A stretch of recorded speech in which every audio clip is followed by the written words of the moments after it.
দেখুন এই যে আমরা আপনি অন্তত আমার টক শো যতগুলো আমি আপনার শোতে করেছি অন্যান্য শোতে করেছি বিশেষত 2014 সালের পর থেকে ধারাবাহিকভাবে এই প্রসঙ্গটি আমরা আলোচনায় আনার চেষ্টা করেছি যে এই যে ভোটবিহীন একটা সরকার ব্যবস্থা চলছে এবং বর্তমান সরকার ভোট ছাড়া জনগণকে ভোটের যে তার কর্তৃত্ব অধিকার সেটা থেকে তাকে সরিয়ে দিয়ে একটা যে ক্ষমতা টিকিয়ে রাখার আয়োজন করছে এইটার কাঠামোটা কি মানে সব কিছু তো একটা কাঠামো লাগে কীভাবে সে অপারেট করবে ধরেন ভোটের মাধ্যমে অপারেট করলে একরকম অপারেট করবে আর এটার মাধ্যমে ভোট ছাড়া যদি সরকার নিজেকে টিকিয়ে রাখতে চায় তাহলে তাকে একভাবে অপারেট করতে হবে তার এই অপারেট করার ফর্মটা হচ্ছে ধরনটা হচ্ছে যে সে প্রত্যেকটি প্রতিষ্ঠানকে এইভাবে তার ক্ষমতা টিকিয়ে রাখতে মানে ব্যবহার করবে রাজনৈতিকভাবে ব্যবহার করবে সেটা বিচার বিভাগ হোক সেনাবাহিনী হোক পুলিশ র্যাব হোক আমলাতন্ত্র হোক মিডিয়া হোক এবং সংসদ হোক সব সংসদ তো ধরেন এটার মধ্যে দিয়ে এসে ওই জায়গাটা নিয়ে যাবে তো আপনি খেয়াল করে দেখুন প্রত্যেকটি প্রতিষ্ঠানকে এইভাবে সে রাজনৈতিকভাবে ব্যবহার করেছে বিনিময়ে যারা এই প্রতিষ্ঠানগুলোকে পরিচালনা করেছেন তারা বিনিময়টা নিয়েছেন বিনিময়টা হচ্ছে যে আমরা মোটামুটি চুরি দুর্নীতি লাইসেন্স পাবো আমরা যথেচ্ছ ক্ষমতার অপব্যবহারের লাইসেন্স পাবো আমরা মানবাধিকার লঙ্ঘন করে ইচ্ছে মতো লোকজনকে ধরো মারো কাটো গুম খুন ইত্যাদি করার লাইসেন্স এই যে লাইসেন্সটা তারা দিয়েছেন সেইটা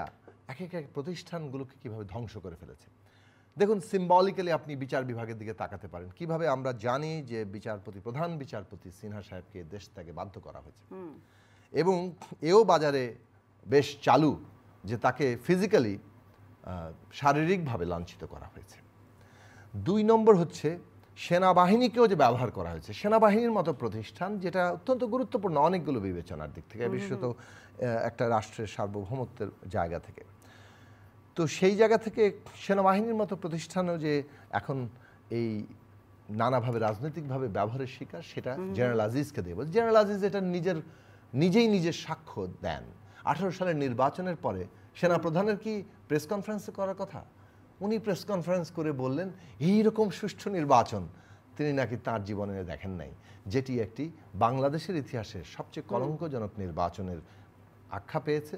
মধ্যরাতের ভোট ডাকাতির নির্বাচনের আখ্যা পেয়েছে তাহলে এইটার যে জায়গাটা তারপরে ধরুন বেনজির সাহেব পুলিশ র্যাব 7 জনের বিরুদ্ধে স্যাংশন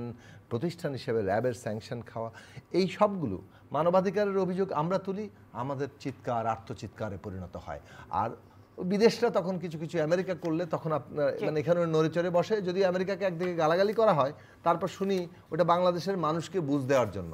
আমেরিকার সাথে যায় বলে যে আপনারা এগুলো নিয়ে টেনশন করেন না পলিটিক্সের কারণে নিজের দেশের লোকরা কিছু বলতে হবে আমরা এগুলো বলতেছি এই তারপরে আমলাদের খবর তো ধরেন সামনে কি আসবে সেটা আমরা দেখব এই সব প্রতিষ্ঠান ধ্বংস করে শেষে সংসদটাকে কি করা হলো আনাস সাহেব তার একটা প্রতীকী হিসেবে আসলো যে সংসদ সদস্যরা হচ্ছেন আন্তর্জাতিক চোরাকারবারি নেটওয়ার্কের সদস্য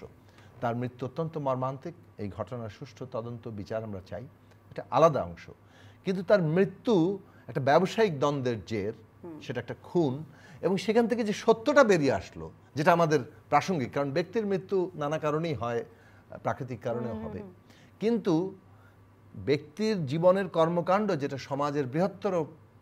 ভবিষ্যতের বর্তমানের প্রাসঙ্গিক সেই জায়গাটায় সে যদি দেখি যে সংসদ সদস্য আন্তর্জাতিক চোরাকারবারি নেটওয়ার্কের সদস্য এবং সেখানকার দ্বন্দ্বে নিহত হচ্ছেন টুকরো টুকরো হয়ে যাচ্ছেন অনেকেই বলছেন বাংলাদেশটাই কি টুকরো টুকরো হয়ে যাচ্ছে আচ্ছা আমি এখানে আসি 4 জন সংসদ সদস্য বাংলাদেশে আদম ব্যবসা করেন এবং সেই আদম ব্যবসার সাথে যুক্ত হয়ে গরিব মানুষের রক্ত শুষে নিয়ে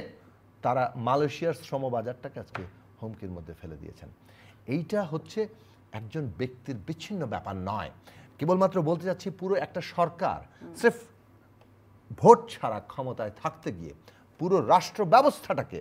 এইভাবে দূষিত করেছেন এর সম্পূর্ণ দায় বললেও ভুল হবে এর সৃষ্টিকর্তাই তারা এই সরকার টোটাল দায় তাকে নিতে হবে এবং এই যে তাদের ক্ষমতায় থাকার পরিণাম যে কত খারাপ হবে আপনি আমার টক শো রিপিট করেন বারবার বলেছি যে রাষ্ট্রকে এটা বিপর্যয়ের মুখের দিকে নিয়ে যাচ্ছে